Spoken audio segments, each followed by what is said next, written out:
Capítulo 17. Pasando por Anfípolis y Apolonia, llegaron a Tesalónica, donde había una sinagoga de los judíos.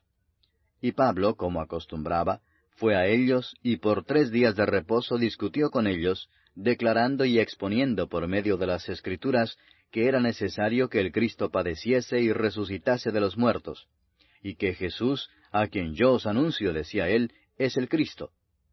Y algunos de ellos creyeron, y se juntaron con Pablo y con Silas, y de los griegos piadosos gran número, y mujeres nobles no pocas.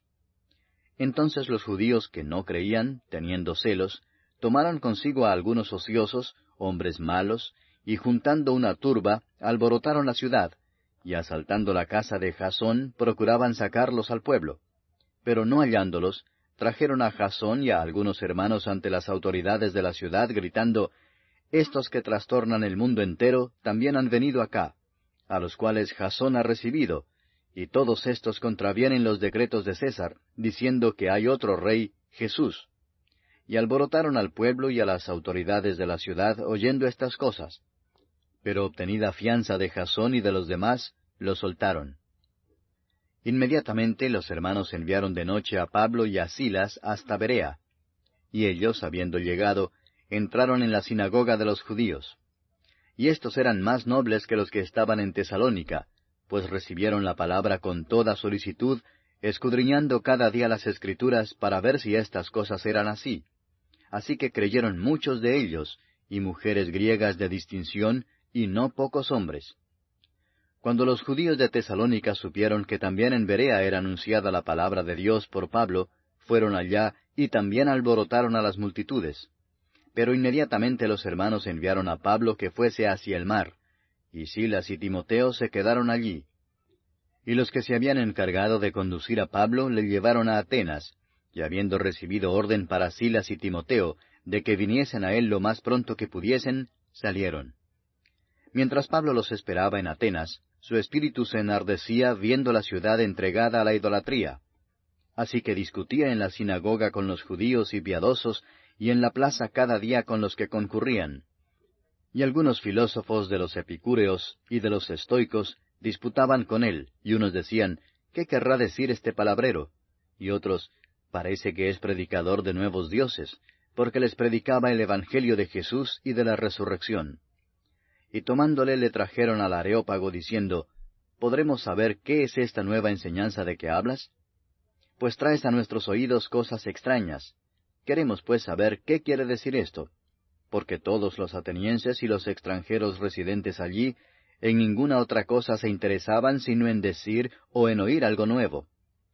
Entonces Pablo, puesto en pie en medio del Areópago, dijo, «Varones atenienses, en todo observo que sois muy religiosos, porque pasando y mirando vuestros santuarios, hallé también un altar en el cual estaba esta inscripción, al Dios no conocido.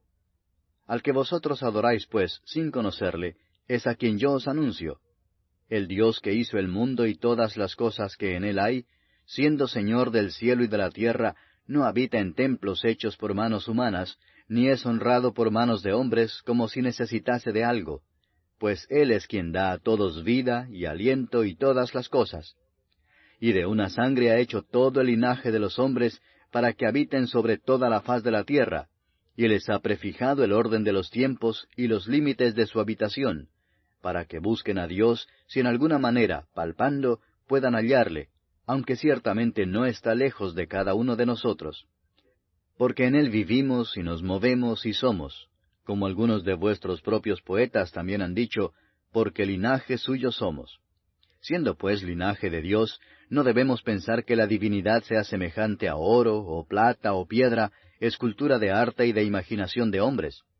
Pero Dios, habiendo pasado por alto los tiempos de esta ignorancia, ahora manda a todos los hombres en todo lugar que se arrepientan, por cuanto ha establecido un día en el cual juzgará al mundo con justicia, por aquel varón a quien designó, dando fe a todos con haberle levantado de los muertos.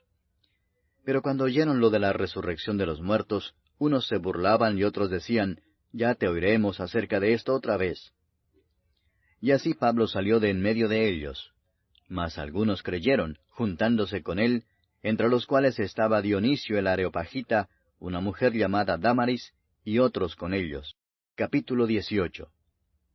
Después de estas cosas, Pablo salió de Atenas y fue a Corinto, y halló a un judío llamado Aquila, natural del Ponto, recién venido de Italia con Priscila su mujer, por cuanto Claudio había mandado que todos los judíos saliesen de Roma.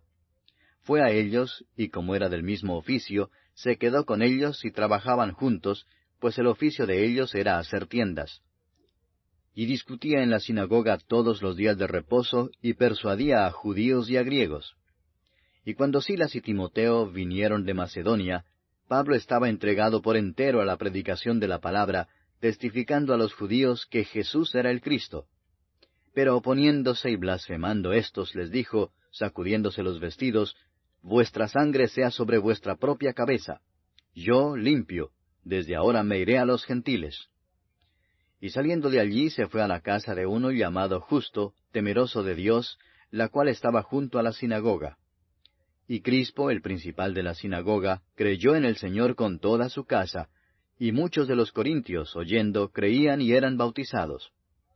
Entonces el Señor dijo a Pablo en visión de noche, No temas, sino habla, y no calles, porque yo estoy contigo, y ninguno pondrá sobre ti la mano para hacerte mal, porque yo tengo mucho pueblo en esta ciudad. Y se detuvo allí 1 año y 6 meses, enseñándoles la palabra de Dios. Pero siendo Galión procónsul de Acaya, los judíos se levantaron de común acuerdo contra Pablo, y le llevaron al tribunal, diciendo, Este persuade a los hombres a honrar a Dios contra la ley. Y al comenzar Pablo a hablar, Galión dijo a los judíos, Si fuera algún agravio o algún crimen enorme, oh judíos, conforme a derecho yo os toleraría. Pero si son cuestiones de palabras y de nombres y de vuestra ley, vedlo vosotros, porque yo no quiero ser juez de estas cosas. Y los echó del tribunal. Entonces todos los griegos, apoderándose de Sóstenes, principal de la sinagoga, le golpeaban delante del tribunal, pero a Galión nada se le daba de ello.